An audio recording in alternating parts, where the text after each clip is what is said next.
Bismillahirrahmanirrahim. Assalamualaikum warahmatullahi wabarakatuh. Pemirsa At-Tafkir Channel yang terhormati Allah, berjumpa kembali dalam rubrik Kultum Islam Aktuar.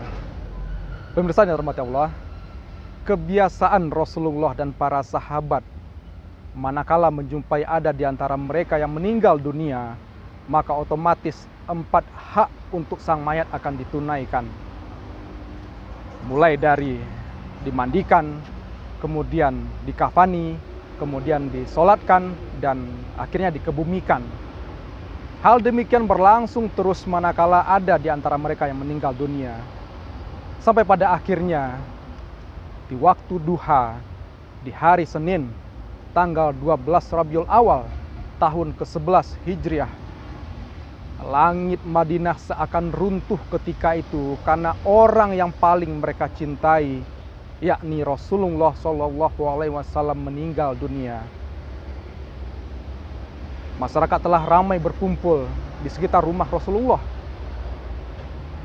Tapi suasana mendadak menjadi simpang siur manakala sahabat Umar bin Khattab datang kemudian marah kepada para kaum muslimin yang hadir di sana. Umar berkata, siapa yang bilang Rasulullah telah meninggal? Siapa yang bilang? Rasulullah tidak meninggal. Beliau hanya naik ke atas sebagaimana dulu Musa naik menghadap Robnya, kemudian akan turun kembali. Tentu Umar dengan kapasitasnya sebagai salah seorang sahabat dekat Rasulullah membuat opini demikian menjadi simpang siur. Sampai pada akhirnya dari sana terlihat sahabat Abu Bakar datang, kemudian langsung masuk ke rumah ibunda kita Siti Aisyah dan menjumpai Rasulullah memang telah terbujur kaku.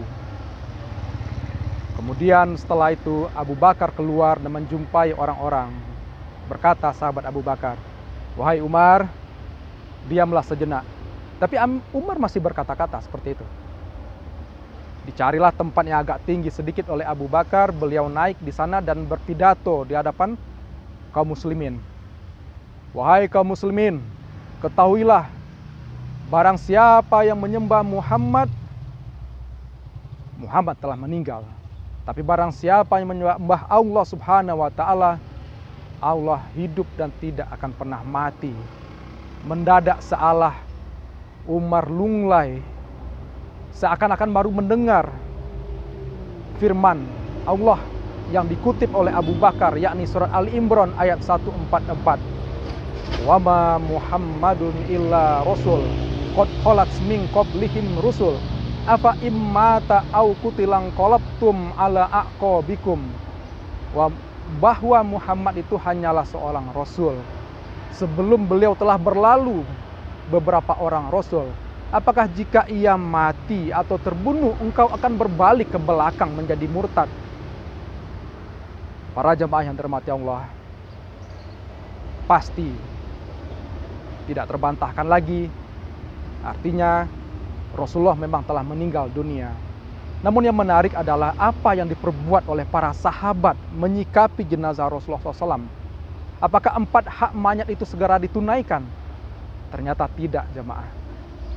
Para sahabat justru sebaliknya menyibukkan diri, berkumpul dulu di Sakifah Bani Sa'idah, berembuk bermusyawarah, memusyawarahkan siapa yang akan diangkat menjadi pengganti Rasul sebagai kepala negara, karena pengganti Rasul sebagai Nabi tentu tidak akan ada lagi, sebab beliau adalah Khatamul Anbiya, Nabi terakhir.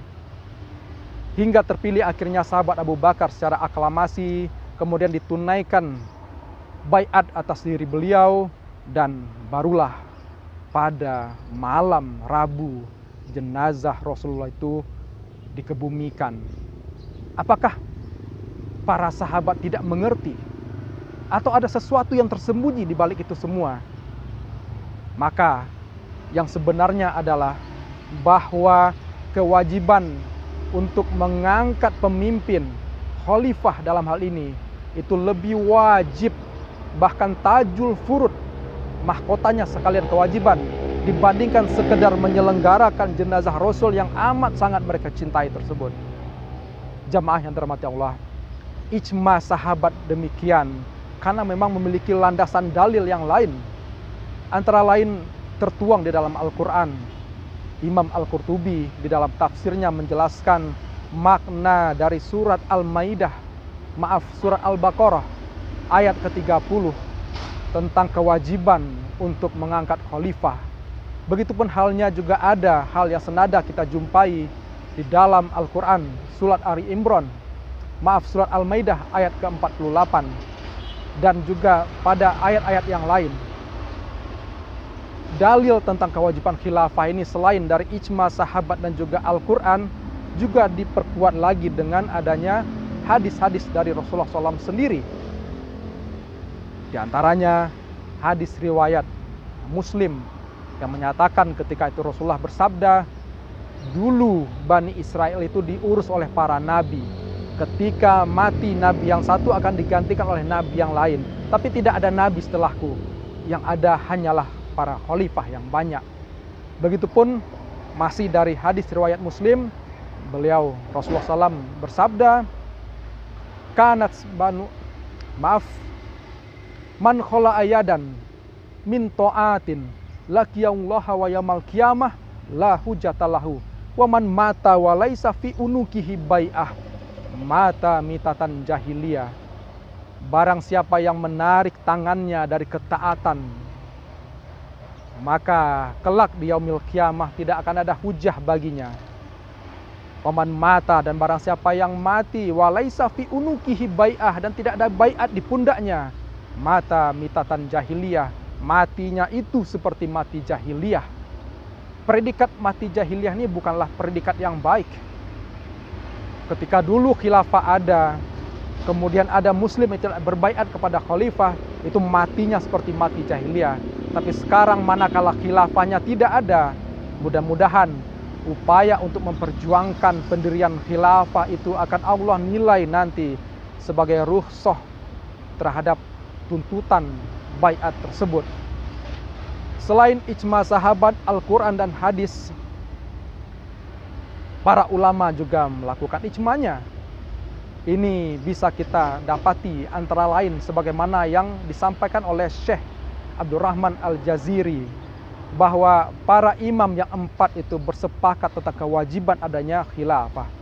Dan para ulama di Nusantara tidak terkecuali, sebut saja contohnya Sulaiman Ar-Rasyid, beliau mengatakan dalam kitabnya tersebut tentang kewajiban khilafah. Artinya jamaah yang dirahmati Allah, kewajiban khilafah ini tidak bisa dipungkiri lagi, sama sekali tidak bisa dipungkiri. Adapun mengenai sejarah jejak khilafah di Nusantara, maka itu posisinya hanya sebatas penguat di samping dalil-dalil yang telah kita kemukakan tadi. Semoga negeri ini menjadi negeri yang Allah berkahi dan kita menjadi umat yang beruntung dalam perjuangan menegakkan daulah khilafah Islamiyah secara damai. Wabillahi taufiq wal hidayah. Assalamualaikum warahmatullahi wabarakatuh.